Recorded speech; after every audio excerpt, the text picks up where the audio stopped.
Há alguns anos eu prestei uma consultoria para uma empresa aqui em São Paulo.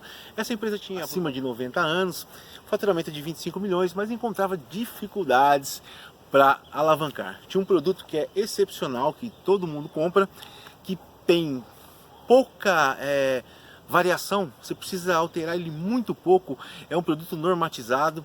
Então, assim, caramba, melhor dos mundos, o que está acontecendo? Por que não vai? Então a primeira coisa que se ocorre é, pô, não tá tendo produção suficiente. A minha área, a parte de engenharia e automação, eu falei, então, vamos dar uma olhada. Eu precisava entender o que estava acontecendo. Na época eu fiquei no escritório próximo da parte nervosa do sistema, de onde estava a máquina principal desse processo. Eles fabricavam essas 650 mil peças. E eu, na época, eu fumava e eu passava por lá 3, 4 vezes ao dia, em frente àquela máquina e, obviamente, eu dedicava algum tempo para olhar o que estava acontecendo.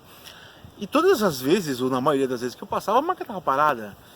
Aí eu ia perguntar, falei, o que está acontecendo? Não, é um café. Não, parou porque está faltando uma peça.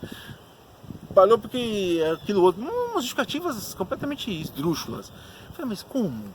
Se eu tenho 650 mil peças que estão sendo produzidas, e se eu fizesse mais, eu venderia mais, eu não estou conseguindo nem chegar a 650 mil peças, como que eu posso deixar uma máquina dessa parar? Não tem o mínimo cabimento. Mas, segundo as pessoas de lá, eles achavam que a máquina estava trabalhando no seu limite, que não era possível fazer mais nada do que aquilo. Porque eles estavam imersos naquela situação, eles não conseguiam enxergar isso. E para mim era muito claro. Só que eu fui passar por corpo técnico e eles, claro, uma pessoa de fora, chega em menos de 2 semanas, já dá uma conclusão desse tipo, não foi bem quisto, não foi bem aceito. Porque isso, o que acontece? Quando você dá consultoria é muito complicado.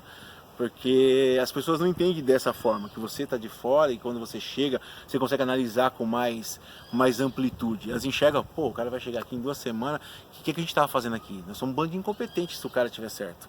É isso que eles veem, não é uma verdade. Porque, da mesma forma, se eu estou inserido dentro de uma empresa, alguém que chegar de fora vai ter... É normal isso da vida, você vai ver com os outros olhos, não está viciado, porque eles veem todos os dias sendo aquela mesma rotina, aquele mesmo processo, e parece que aquilo é extremamente comum, e aquilo é a vida, e aquilo é o que é o certo. Quem está de fora sabe que não tem nada de certo naquilo. Então o que eu fiz? Eu peguei e filmei o processo. Coloquei uma câmera lá em cima, e mesmo eu filmando, as pessoas, você sabe quando você entra um corpo estranho ali, diferente, as pessoas comiam cabelo, querendo trabalhar um pouco mais, mesmo eu filmando, a máquina tinha períodos de parada que eram desnecessários, que tinham lentidão, que acontecia muita coisa que não poderia acontecer num processo daquele nível. E quando eu apresentei essa filmagem junto com uma reunião, aí sim eles se propuseram a poder fazer um estudo de caso, mais o departamento de processo. E quando eles conseguiram fazer esse levantamento, eles perceberam que eles estavam usando apenas 46% da capacidade da máquina. Uma máquina dessas é uma máquina de milhões de reais. Então eu poderia ter solicitado, como a gente desenvolve máquinas e equipamentos, falou, não, vamos fazer uma nova máquina. Mas isso não resolve o caso, né? Você tem que saber aonde que está pegando. Você pode me perguntar, nossa, mas e as pessoas que estavam lá, uma empresa de 90 anos, né? O que aconteceu? Como é que chegou nisso? As pessoas, elas eram competentes. Boa parte delas eu fiz uma análise. A maioria era como gestora, era bem competente, a pessoa que me contratou. Eles estavam desmotivados, eles estavam num processo... Você imagina, tipo quando você está com um problema em casa financeiro e aí a mãe fala pro filho, ó, pelo amor de Deus, não me pede nada, porque o que você me pediu eu não tenho para te dar. A gente vai sair aqui, mas não me pede sorvete, não me pede água, nada. Nós vamos até lá e vamos voltar, você não me peça nada. É a mesma coisa que estava a empresa. Você está com uma empresa que está desmotivado, ninguém está querendo, não se tem aumento, não se tem perspectiva, sabe, parece que não vai sair do buraco. Então, isso acaba levando as pessoas a ficarem numa zona de medo, e o medo paralisa.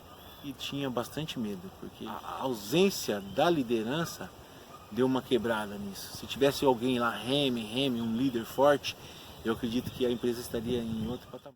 E aí é o seguinte, né? Agora ainda tem a outra fase, porque você sabe onde está o problema. Agora, como resolver o problema? Só tem uma máquina, como é que você vai parar essa máquina? O que pode ser feito? Entendeu? Você não pode... Imagina que você tem uma máquina super produtiva. Como é que você para ela? Você vai fazer uma nova máquina? Como é que você melhora esse processo? Conhecimento, tempo. Mas mais do que isso é uma direção, a diretoria que vai ter que ir. Porque são vários os caminhos que levam a Roma. Só que alguém tem que falar qual é esse caminho. Porque falar qual é o caminho também é responsabilidade. A gente vai apontar, tá? Tem 3, 4 situações que podem ser feitas. Qual você prefere? Você escolhe, se for para me escolher, eu escolheria essa. Mas geralmente isso aqui é uma decisão que vem da diretoria. Do que eu propus, você imagina. Você tem uma empresa que é detentora de 80% do mercado nacional. Você está com uma defasagem aí de 25 milhões. Se você aumentar, você produz 650 mil peças, R$1,50 no seu produto, são 650 mil reais mensais que vão te capitalizar todo mês. 600 ou 1 milhão e pouco. Então, mas Flávio, vai acontecer que nesse tempo a gente vão entrar os concorrentes. Vem cá, só tem 20% no mercado. Eles nem têm, se o líder tem dificuldade para produzir mais, queria vender mais, tem dificuldade para vender mais, não consegue. Imagina os pequenininhos que são só apenas 20%, como eles podem, claro, eles podem avançar um pouco mais no mercado, pegar uma fatia um pouco mais, mas que se para o líder tá difícil, imagina para o restante. É a saída, sim, a mais rápida e eficiente naquele momento. Só que precisa ter culhão, porque qualquer decisão num processo, numa empresa desse tipo de fabricação de milhões, ela é muito impactante. Então tem que ter culhão para propor e tem que ter culhão para poder aceitar. E esse é o trabalho de engenharia, que a gente costuma brincar. A gente faz por 2 aquilo que todo mundo faz por 10. Propor uma máquina seria até melhor para o meu negócio, mas não seria melhor para o negócio do meu cliente. A dona da empresa era ausente pela sua idade e acabou se perdendo a figura de um líder. Tinham 2 líderes que eram os diretores que foram colocados, mas não foram reconhecidos, não tinha legitimidade. Então do meu ponto de vista, isso trazia para a empresa uma certa morosidade, todo mundo queria, por ser antigo, queria ser dono, eles queriam ajudar, só que cada um queria remar para o seu lado, e aí o barco não saía do lugar. Tá ok? Eu sou Flávio Barros e eu espero, esse vídeo vai ser analisado por pessoas competentes, que vão dar mais informações, assim, para poder ajudar melhor vocês com isso. Tá ok? Muito obrigado e um forte abraço.